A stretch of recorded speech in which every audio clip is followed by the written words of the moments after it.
Hai teman-teman, jadi sekarang saya akan mempresentasikan materi manajemen pemasaran oleh kelompok 6 Fakultas Teknik 2019 Universitas Katolik Widya Mandala Surabaya. Yang pertama, kelompok 6 dianggotakan oleh Kristania Putri Rumayar, Bella Regina Rizky Sagita, dan Ivang Eden Septian Loren Kakak. Jadi produk yang akan kami bahas, kami beri nama Presta ID. Dan ini merupakan logo dari produk yang akan kami bahas sekarang. Jadi ada beberapa kunci dalam menjalankan suatu usaha. Yang pertama, analisa situasi. Yang kedua, ada pasar sasaran. Yang ketiga, persaingan. Yang keempat, penawaran produk. Yang kelima, kunci keberhasilan. Yang keenam, isu-isu penting. Yang ketujuh, bauran pemasaran. Dan yang kedelapan, ada strategi pemasaran. Sekarang kita bahas yang pertama, analisa situasi. Seperti yang kita ketahui bahwa COVID-19 telah menjadi sebuah pandemi, di mana virus ini menyebar ke seluruh negara, sehingga dampak dari adanya virus ini juga terjadi pada beberapa negara. Hal ini menyebabkan diberhentikannya seluruh kegiatan yang melibatkan bertemu secara langsung, serta diberlakukannya physical distancing hingga lockdown hampir di semua negara. Pada masa pandemi seperti ini, segala kegiatan dilakukan secara online, baik dari pembelajaran hingga pekerjaan. Dengan hanya berdiam diri di rumah, tentunya banyak masyarakat yang lebih memperhatikan penampilannya, entah sekedar merawat kulit wajah, rambut, hingga penampilan keseluruhan. Maka dari itu, produk yang akan dijual ini dirasa sangat laku di pasaran pada masa pandemi seperti ini.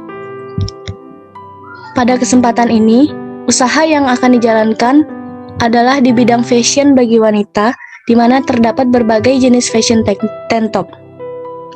Dengan kemasan yang sangat menarik, mampu membuat para customers tertarik untuk membeli. Untuk menjalankan usaha ini dipersiapkan segalanya, dimulai dari survei bahan, menentukan pasar sasaran, mempromosikan hingga mendistribusikannya. Kemudian yang kedua, pasar sasaran, di mana pasar sasaran ini terdapat 5 poin penting. Yang pertama, demografi pasar, kemudian kebutuhan pasar, yang ketiga ada tren pasar, yang keempat ada target, dan yang terakhir ada positioning.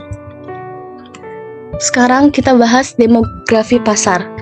Jadi demografi pasar di Indonesia sendiri untuk saat ini didominasi oleh generasi Z, di mana yang lahir pada tahun 2000 ke atas, sehingga terdapat sangat banyak remaja. Pada usia remaja sendiri adalah usia di mana kita sangat memperhatikan penampilan. Hal ini bisa menjadi fokus dalam menjalankan usaha ini. Kemudian kebutuhan pasar. Melakukan segala kegiatan dari rumah bukan berarti harus menganggap remeh soal penampilan, karena tidak bertemu secara langsung oleh orang. Dengan WFH, yaitu melakukan kegiatan secara online dari rumah, membuat masyarakat lebih memperhatikan penampilannya. WFH tidak membuat seseorang mengabaikan penampilannya. Dengan melakukan kegiatan meeting online, maka setiap orang akan menggunakan pakaian yang bagus agar terlihat lebih menarik. Hal ini membuat peluang bahwa usaha yang dijalankan ini sangat dibutuhkan masyarakat pada masa seperti ini. Dengan harga yang terjangkau bagi kalangan generasi Z, namun dengan kualitas dan kemasan yang baik, akan membuat banyak masyarakat yang tertarik untuk membeli. Kemudian, yang ketiga ada tren pasar. Di masa pandemi seperti ini, tren menonton film bagi para remaja sangat booming. Tidak sedikit pemain film yang menggunakan pakaian menarik, sehingga terlihat lebih memukau, dan hal ini yang mempengaruhi masyarakat untuk tampil memukau seperti karakter pada film yang dilihatnya, sehingga banyak yang mengikuti gaya berpakaian dari karakter film tersebut. Selain itu, pada masa pandemi seperti ini, sedang maraknya penggunaan aplikasi TikTok, di mana terdapat tren glow up atau menjadi lebih baik hari ke hari, dan juga tren outfit of the day.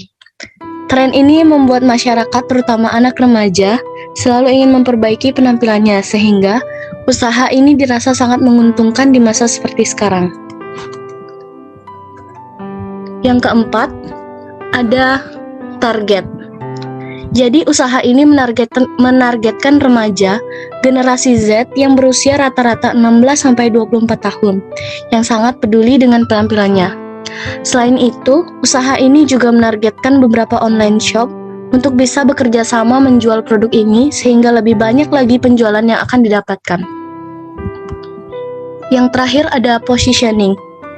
Jadi produk yang dijual pada usaha ini memiliki beberapa kelebihan, dimulai dari pemilihan bahannya, yang dimana menggunakan bahan berkualitas sesuai dengan kebutuhan dan penggunaan produknya.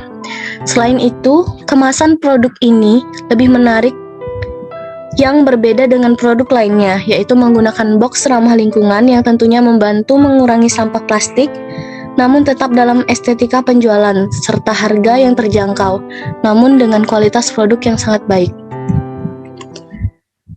Kita lanjut ke bagian yang ketiga, yaitu persaingan. Dalam dunia bisnis seperti ini, terutama dalam bidang fashion, tentunya tidak sedikit persaingan, mulai dari harga produk, model, hingga kualitas produk yang ditawarkan. Setiap usaha fashion tentunya memiliki strateginya masing-masing. Untuk rentang harga sendiri tidak terlalu jauh berbeda, namun tetap terdapat perbedaan harga yang membuat para pembeli lebih banyak memilih produk dengan harga yang lebih terjangkau.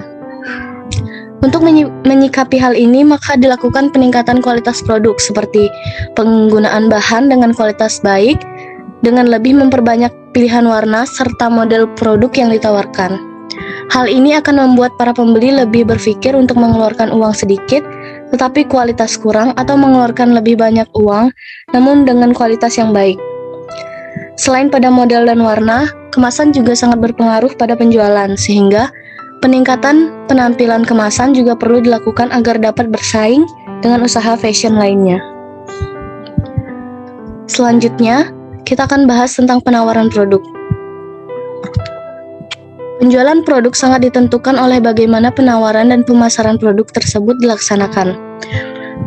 Dengan melakukan pemasaran yang baik, maka penawaran akan semakin meningkat. Dalam pemasaran produk ini dilakukan dengan cara melakukan endorse ke beberapa influencer atau selebgram. Nah, dengan melakukan endorse ini, maka para influencer akan melakukan review serta menggunakan produk tersebut. Setelah produk direview, maka secara otomatis produk akan diketahui lebih banyak lagi oleh masyarakat. Bahkan tidak sedikit orang yang langsung membeli produk ini. Hal ini tentunya sangat meningkatkan penjualan. Selain melakukan endorse, diadakan juga kegiatan giveaway dengan beberapa syarat. Hal ini membuat produk lebih dikenal di masyarakat. Kemudian, yang kelima, kunci keberhasilan. Jadi kunci keberhasilan sebuah usaha yaitu konsistensi. Segala kegiatan yang dilakukan dalam usaha ini harus dilakukan dengan konsisten. Mulai dari konsisten dalam mencari serta menggunakan bahan yang berkualitas karena kualitas produk sangatlah penting. Yang kedua, harus memperhatikan tren fashion, apa yang sedang berlangsung sehingga dibutuhkan konsistenan dalam membuat model-model baru pada produk. Kemudian konsisten yang ketiga yaitu dalam memproduksi produk yang harus dilakukan secara terus-menerus, sehingga saat pembeli memesan produk, mereka tidak terlalu lama menunggu atau bahkan produk sudah ready atau siap antar agar tidak mengecewakan pembeli dalam menunggu. Selain itu, terdapat juga kekonsistenan dalam pengemasan yang baik dan semenarik mungkin secara konsisten dalam memasarkan dan menawarkan produk kepada masyarakat agar produk dikenal lebih oleh masyarakat lagi. Selain itu, menjaga kepercayaan para pelanggan sangatlah penting. Membuat pelanggan tetap merasakan layanan terbaik dari penjual sangat berpengaruh pada pemikiran pembeli, dan diperlukan juga sopan santun dalam merespons segala pertanyaan dari pembeli.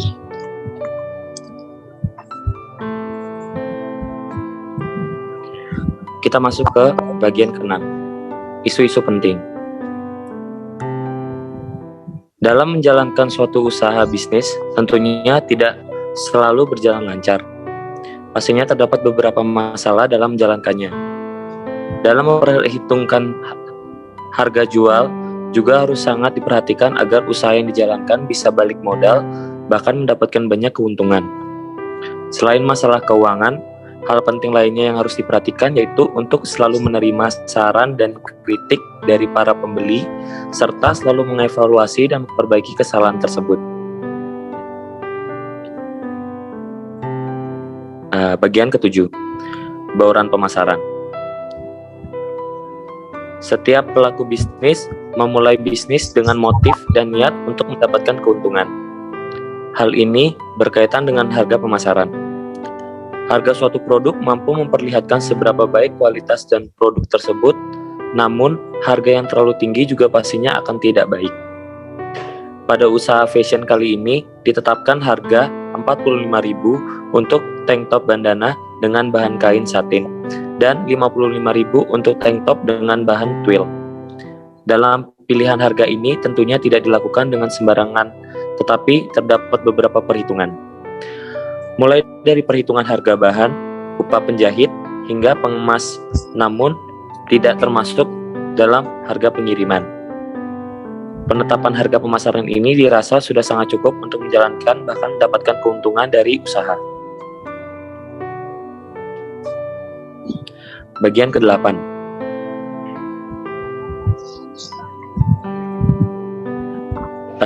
Kita masuk ke misi. Misi dari usaha fashion yang akan dijalankan ini adalah yang pertama, memberikan pakaian yang berkualitas dan sesuai dengan tren masa kini sehingga dapat memuaskan konsumen. Yang kedua, menjadikan usaha ini sebagai salah satu acuan toko model fashion masa kini yang dikenal masyarakat. Yang ketiga, memberikan pelayanan yang cepat dan sebaik mungkin demi kenyamanan konsumen. Yang keempat, menjaga agar kualitas pakaian tetap sesuai dengan tren masa kini.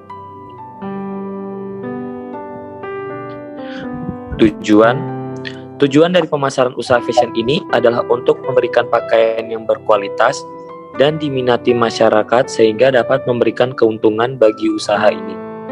Selain itu, dipastikan pula pakaian yang dijual sesuai dengan tren masa kini. Strategi pemasaran. Strategi pemasaran dari usaha fashion ini yaitu dengan menjual berbagai macam model baju yang sesuai dengan tren saat ini. Contohnya seperti tank top bandana dengan kain satin dan tank top dengan bahan twill. Tidak hanya itu, usaha ini juga memastikan untuk menjual pakaian dengan kualitas terbaik. Ini maksudnya bahan yang digunakan kainnya halus dan kuat.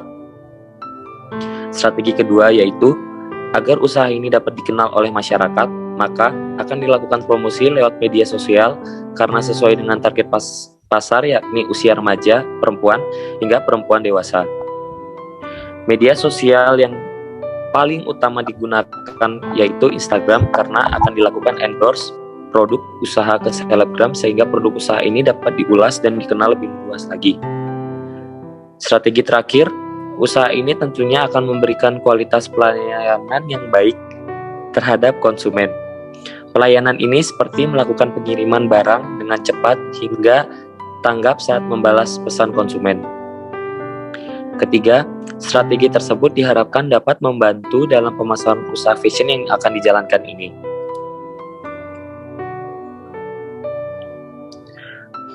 Jadwal pelaksanaan. Perancangan pada 30 Maret 2021 sampai 3 April 2021, kegiatan yang kita lakukan adalah menyiapkan bahan dan survei usaha. Pada tanggal 4 April 2021, kegiatan yang kami lakukan adalah membuat akun Instagram usaha fashion. Pada tanggal 12 April 2021, kegiatan yang kami lakukan adalah percobaan membuat pakaian yang akan dijual final. Pada fase pelaksanaan, tanggal 15 April 2021, kami melakukan kegiatan grand opening usaha fashion. Pada tanggal 15 April 2021 sampai 26 April 2021, kami melakukan kegiatan promosi. Pada fase kontrol, tanggal 27 April 2021 sampai 30 April 2021, kami memantau penjualan promosi, produksi pakaian, hingga laporan keuangan. Kita masuk ke progres.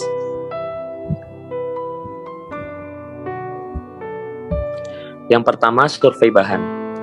Survei bahan untuk pembuat tank top ini telah dilakukan dengan target untuk mendapatkan bahan yang berkualitas tinggi yang sesuai dengan jenis pakaian yang dibuat.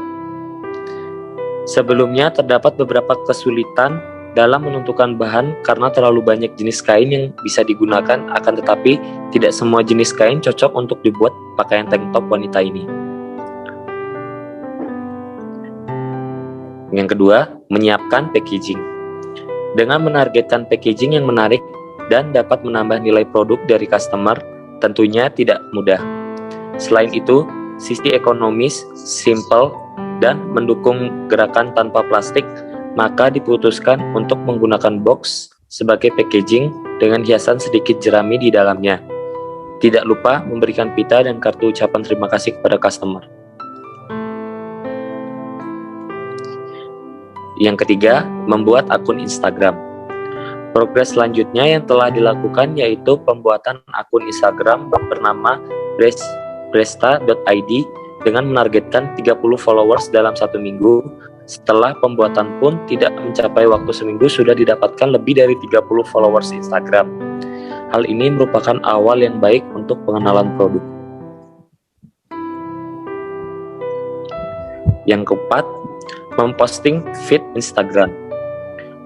Memposting feed Instagram dengan menargetkan 3 postingan dengan caption yang berbeda yang bertujuan untuk memberikan informasi kepada customer bahwa akan dijalankan suatu usaha fashion untuk wanita. Yang kelima, mempromosikan Instagram. Setelah dilakukan pembuatan akun Instagram serta mengupload feed, maka hal yang selanjutnya yang dilakukan yaitu mempromosikan Instagram bresta.id dengan menggunakan Instagram pribadi.